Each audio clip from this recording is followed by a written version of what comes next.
SSC ২৭ এসএসসির এই কয়েক মাস আগে তোমাদের জন্য একটা খুব ইম্পর্টেন্ট গাইডলাইন যে তুমি কোন কোন সাবজেক্টের কোন কোন চ্যাপ্টার বাদ দিতে পারবা না। এই ভিডিওটা এখন তুমি পুরাটা নাও দেখলে ভিডিওটা সেভ করে রাখো যেন তোমার পড়ার সময় কাজে লাগে, বিকজ এত বছর পর আবার যখন তোমার ফুল সিলেবাসে পরীক্ষা হচ্ছে, মাঝখানে খালি একটা ব্যাচ ফুল সিলেবাসে পরীক্ষা দিয়েছে, তোমাদের কিন্তু যে চ্যাপ্টারগুলো বাদ যাবে না এগুলো জানাটা খুব ইম্পর্টেন্ট। এগুলো যদি তুমি মোটামুটি পড়ে যাও তুমি খুব আরামে, এবং বাকিগুলো যদি এমসিকিউর জন্য হালকা দেখে যাও, তোমার এ প্লাস তো অবশ্যই আসবে। ইভেন আমাদের যে তথাকথিত গোল্ডেন এ প্লাস আছে সেটাও তোমার চলে আসবে, এবং তুমি 90+ মার্কও তোমার ইম্পর্টেন্ট সাবজেক্টগুলোতে আনতে পারবে।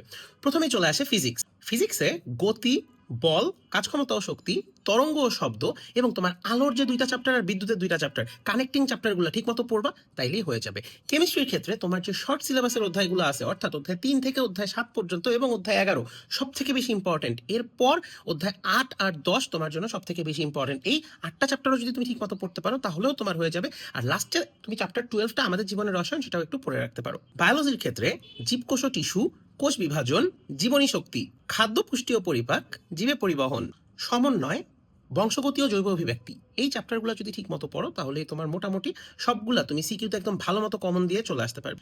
জেনারেল ম্যাথের ক্ষেত্রে সেট ও ফাংশন, বীজগাণিতিক রাশি, ব্যবহারিক জ্যামিতি, বৃত্ত, ত্রিকোণমিতিক অনুপাত, পরিসংখ্যান, পরিমিতি, দূরত্ব ও উচ্চতা, এই চ্যাপ্টারগুলো যদি ঠিক মতো পড়ে আসো তাহলেই তোমার মোটামুটি হবে। এক্ষেত্রে পরিমিতি ও দূরত্ব উচ্চতা এই দুইটা চ্যাপ্টারকে তুমি লাস্ট কনসিডারেশনের জন্য রাখতে পারো। আমি কিন্তু সবগুলো বিভাগ, তোমাদের ম্যাথে তো বিভাগ থাকে কোশ্চেনে, সেই বিভাগ অ্যানালাইসিস করেই কিন্তু কথাটা বলতেছি।